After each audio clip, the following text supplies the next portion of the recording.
Baru saja muncul babak baru dalam perang di Timur Tengah. Amerika Serikat mengonfirmasi pada 26 Maret penggunaan kapal tak berawak dalam konflik nyata di Teluk dalam operasi Epic Fury.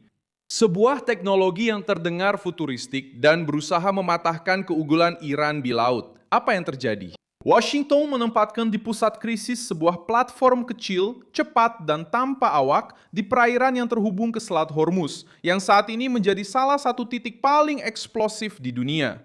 GARS adalah kapal militer tanpa awak. Panjangnya sekitar 4,8 meter, dapat dioperasikan dengan kendali jarak jauh maupun secara otonom. Mencapai kecepatan sprint hingga 40 knot dan dirancang untuk memasuki area yang diperebutkan tanpa menempatkan pelaut dalam risiko langsung. Spesifikasi teknis sistem ini menyebutkan bahwa alat ini dirancang untuk pengintaian dan retransmisi komunikasi. Perang permukaan, perang ganti kapal selam, penanggulangan ranjau, dan dukungan untuk drone lain. Dengan kata sederhana, ini bukan hanya kapal kecil. Ini adalah sebuah platform yang bisa mengamati, mentransmisikan, bereaksi, dan dapat disesuaikan untuk berbagai misi. Di ruang sempit yang sama, di mana Iran sering menekan dengan kapal cepat, drone, dan mengancam kapal sipil, peran ini tidak muncul begitu saja.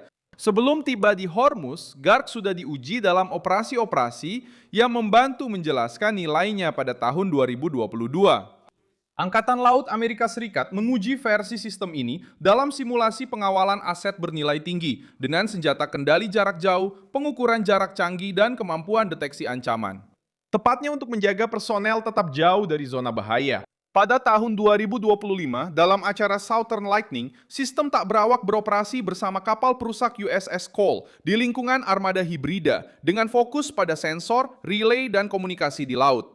Pada tahun yang sama, selama Baltops 25, GARK digunakan untuk mensimulasikan serangan kapal cepat terhadap kapal besar, membantu menciptakan taktik pertahanan terhadap serangan tak berawak dan ancaman asimetris.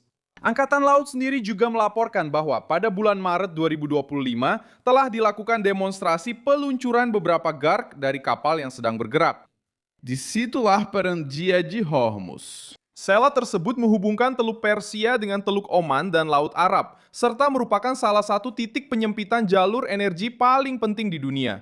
Dalam skenario ini, GARS berfungsi sebagai penyintai terdepan. Dia bisa maju ke depan, meningkatkan kesadaran situasional, mengamati kontak yang mencurigakan, dan mempertahankan patroli selama berjam-jam. Dan mengurangi kebutuhan untuk segera mengirim kapal berawak ke titik yang paling berisiko. Ini membantu menjelaskan mengapa Pentagon telah mencatat lebih dari 450 jam pelayaran dan lebih dari 2.200 mil laut. Yang membuat senjata ini begitu futuristik dan di luar kebiasaan adalah justru logikanya. Selama beberapa dekade, kehadiran Angkatan Laut berarti kapal besar, awak yang terekspos, dan biaya yang sangat tinggi untuk berpatroli di setiap jalur laut. GARK mengubah perhitungan ini. Dia kecil, cepat, modular, dan lebih mudah untuk digandakan. Kepala Sementara Operasi Angkatan Laut Amerika Serikat mengatakan pada tahun 2025 bahwa sistem tak berawak harus memperluas jangkauan armada, meningkatkan kesadaran situasional, dan meningkatkan efektivitas tempur.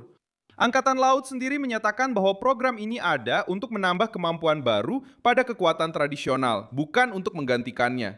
Singkatnya, GARS tidak menggantikan kapal perusak. Dia masuk lebih dulu, lebih dekat, dan dengan risiko manusia yang lebih sedikit. Itulah sebabnya dia menarik begitu banyak perhatian. Di Hormuz, Iran membangun sebagian besar kekuatannya di sana. Logika pengurasan, kapal kecil, ancaman cepat, kekacauan di lalu lintas, dan biaya rendah. Untuk mengganggu secara maksimal bersama-sama, dengan alat yang benar-benar cocok untuk jenis perang seperti ini. Tapi dengan lebih banyak perangkat lunak, lebih banyak sensor, dan lebih banyak ketahanan. Sampai saat ini, belum ada konfirmasi publik tentang serangan ofensif dari GARS terhadap target Iran. Penggunaan yang sudah dikonfirmasi adalah untuk patroli. Tapi hanya penggunaan ini saja sudah menunjukkan perubahan fase. Alih-alih mengirim kapal mahal dan rentan terlebih dahulu, Washington mulai mengirim kapal robotik.